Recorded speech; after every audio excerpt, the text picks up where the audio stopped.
Who is the first president of the Philippines? Marcos. Wrong. Emilio Aguinaldo. Correct. Alright.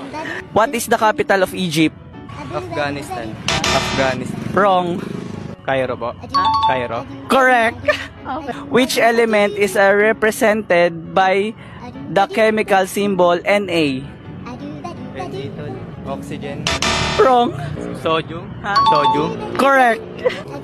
What is the largest mammal in Earth? Whale.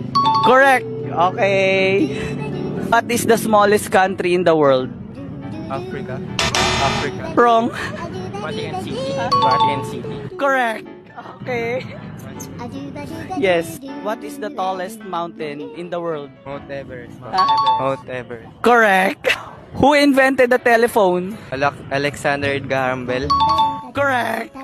How many hearts does an